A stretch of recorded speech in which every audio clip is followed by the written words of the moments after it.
नहीं बनी, तुसी फ्यूचर वोटर हो, तुसी फ्यूचर लीडर हो, तुसी फ्यूचर डिसाइडर हो। तो थोड़े हाथ च देश की आने वाली कमान है। तुसी अज तो ये गल सोचो कि असी इस पर्व के विच अपने परिवारों को, अपने रिश्तेदारों को, अपने मालेदारों को मैक्सीमम परसेंटेज के विच बूथों तक पहुँचा के वोट पा के इस पर्व का हिस्सा बनाएंगे। ये साडा मकसद है, यही मैडम का इतने आने का मकसद है। इस तो अगे मैं रिक्वेस्ट करूँगा मैम अपना एमडी एच मलेकोला जी को जो रिटर्निंग ऑफिसर भी ने इलैक्शन में, तो वो माइक पर हो तो बच्चों को तो सानू जोड़ा है इलैक्शन के रिगार्डिंग इस प्रोग्राम के रिगार्डिंग अपने ख्याल का इजहार कर। मैडम अपना एमडी एच मलेकोला। वो सारे नींद आ रही है सुबह सुबह? मैं भी देख रही थी आपके फ्रेंड्स यहाँ पे स्पीच दे रहे हैं, पीछे आप लोग सो रहे हैं। आप बताओ ये स्पीच कंपटीशन में कितने बच्चों ने पार्टिसिपेट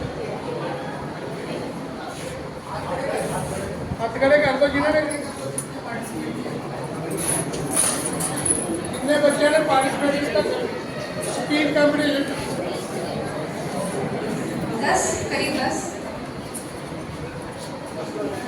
10-12। आप देखो पूरे रूम में आप सब बैठे हो, सिर्फ 10 लोगों ने पार्टिसिपेट किया है। ये करने के लिए बहुत हिम्मत होनी चाहिए, सबके सामने आके बात करने के लिए है। तो इसलिए आपको सबसे पहले अप्रिसिएशन है, विनर लूजर कोई भी हो। तो सबसे पहले मैं सबको ये बोलना चाहूँगी कि आप लोग भी ऐसे फोरम्स में आके पार्टिसिपेट करो। ज़रूर डर तो लगता होगा, इतने सारे लोगों के सामने आके बात करना बहुत डिफिकल्ट चीज़ है, बट यही आपकी उम्र है जिसमें आप ये सब पार्टिसिपेशन करोगे। सबसे ज़्यादा अभी इस वक्त मुश्किल काम ये है जो सामने तो रोज़ में लोग बैठे हैं, सबको ये लगता होगा ना कोई सवाल आएगा इनको आंसर करना पड़ेगा। तो ये जो डर है ना, इसको आप ख़त्म करो। स्टेज फ्राइट, स्टेज फियर जो कहते हैं, इसको ख़त्म करने की जो एज है वो यही है, ठीक है। तो मैं रिक्वेस्ट करूँगी आगे जो भी फंक्शंस हैं हमारे उसमें और लोग पार्टिसिपेट करें, ठीक है। ओके, सो उसके बाद थोड़ी सी मैं अपने बारे में बोल देती हूँ। मेरा नाम है अपर्णा एंड मैं यहाँ पे SDM हूँ मलेरकोटला में, एंड इस इलेक्शंस के दौरान मैं असिस्टेंट रिटर्निंग ऑफिसर ARO हूँ। वैसे आपको पता है आपके प्रिंसिपल साहब का रोल क्या है इलेक्शन में? ये भी आपको पता होना चाहिए। इनका रोल काफ़ी इंपॉर्टेंट है हमारे इलेक्शंस में। ये हमारे सेक्टर ऑफिसर हैं। तो आपको जो भी डाउट है इलेक्शन के बारे में, इलेक्शन के दिन वोट कैसे डालनी होती है, क्या प्रोसेस होता है, जब अब वोटिंग बूथ के अंदर जाओगे तो क्या होता है, जैसे यहाँ बताया गया कि मोस्टली आप सारे वोटर्स अभी तो हो नहीं, है ना, आपके फैमिली मेम्बर्स जाएंगे तो उनको क्या एक्सपेक्टेशन होनी चाहिए अंदर जाके, क्या प्रोसेस है, इसमें कोई डाउट है, कोई भी सवाल है आपको तो आप अपने प्रिंसिपल साहब से पूछ सकते हैं, है ना। तो अगली बात तो मैं अपर्णा हूँ एंड मैंने एक्चुअली 11th-12th में कॉमर्स किया था। तो मैं अभी मैम से भी बात कर रही थी, तो मेरे लिए ये क्राउड काफ़ी फेमिलियर है। मैंने सेम सब्जेक्ट्स पढ़े हैं आपके जैसे स्कूल में। उसके बाद मैंने बैचलर्स करी है, मास्टर्स करी है इकोनॉमिक्स में, एंड उसके बाद मैंने UPSC एक एग्ज़ाम होता है जिसकी तैयारी करके आप IAS बनते हो। तो ऐसे एग्ज़ाम दे के मैं IAS बनी हूँ, है ना। तो आज वैसे मैं आई थी, मुझे बहुत अच्छा लगा कि यहाँ पे काफ़ी जो इवेंट्स हो रही हैं, बहुत ही सिग्निफिकेंट रेलेवेंस वाली बात है जो इलेक्शंस के कॉन्टेक्स्ट में आप रंगोली भी बना रहे हो। स्पीचेस भी काफ़ी अच्छे अच्छे थे, बहुत ही स्पेसिफिक मैसेजेस थे। हर स्पीच में कुछ तो अलग था, हर स्पीच में। सबको अप्रिसिएशन देना चाहूँगी। आपका क्रिएटिव आर्ट जो है उसको एक्सप्रेस करना, आर्टिकुलेट करना जो आप कर रहे हो स्टेज से, बहुत अच्छी बात है। 2-3 चीज़ें आप बता दूँ। जैसे अभी प्रिंसिपल साहब ने भी बताया कि हमने बोला नोटा का ऑप्शन होता है। नोटा का मतलब है नन ऑफ दी अबाउ, कि जो भी हमारे कैंडिडेट्स हैं हम किसी को पसंद नहीं करते।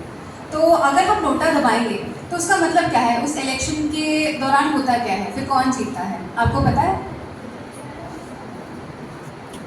क्योंकि ये ऑप्शन तो ज़रूर है कि आपको अगर लगता है कि कोई कैंडिडेट आपको पसंद नहीं आ रहा तो आप डेफिनेटली नोटा चूज़ कर सकते हो। लेकिन इसे उसके बाद क्या होगा ये भी आपको जानना ज़रूरी है ना। नोटा जब आप चूज़ करते हो, जो सबसे ज़्यादा वोट्स जिस कैंडिडेट ने जीता है नोटा के बाद वो जीत जाते हैं, है ना।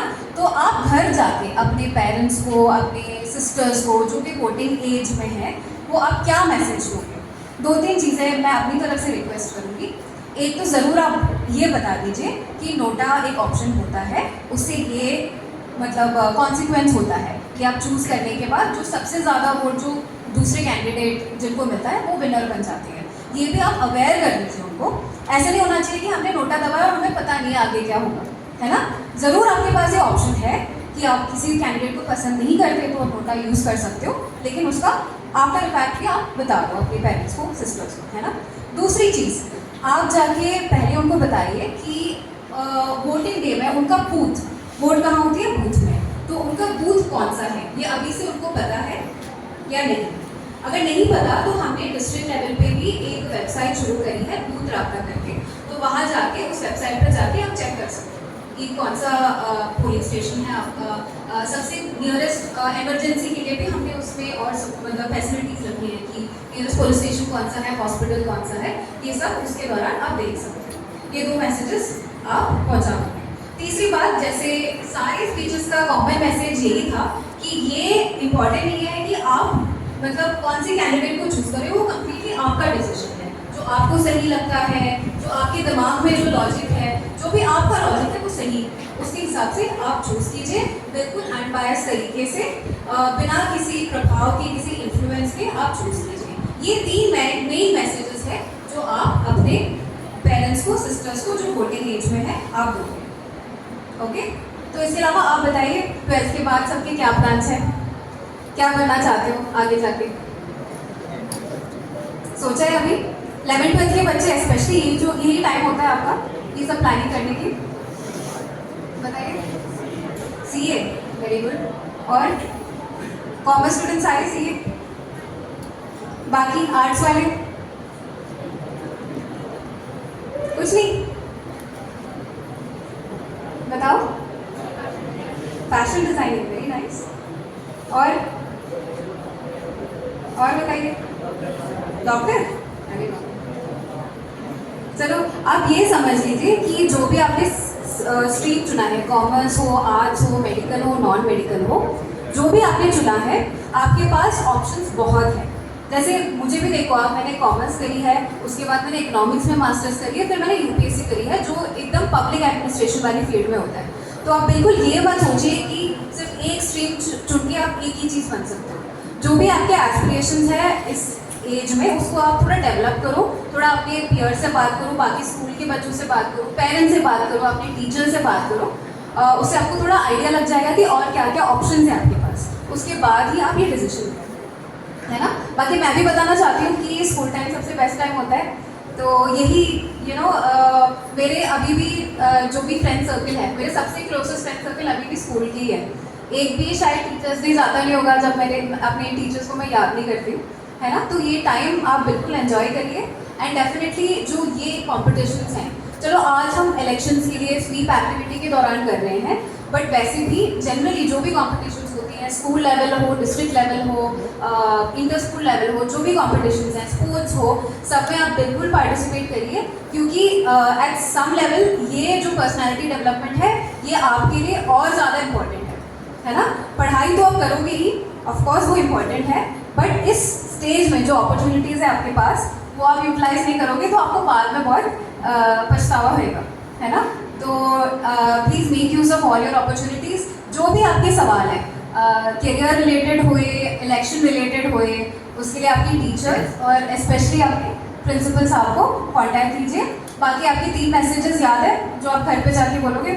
एक तो अपने पोलिंग स्टेशन बूथ चेक कर लीजिए, और दूसरा नोटा का मतलब क्या होता है ये समझा लीजिए, और तीसरा जो हम सबको पता है, मुझे अलग से बोलने की ज़रूरत नहीं है कि बिना किसी दबाव के अनबायस ओपिनियन लेके आप वोट डालिए। ये 3 मैसेजेस ज़रूर हमारी तरफ से आपके घर में आप कन्वे कर लीजिए, है ना।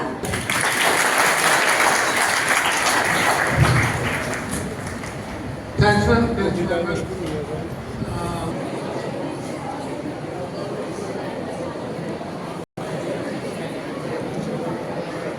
और रंगोली में फर्स्ट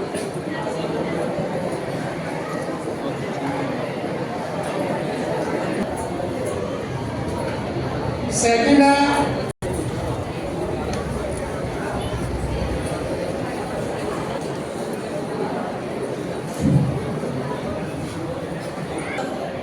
और हम फुरकान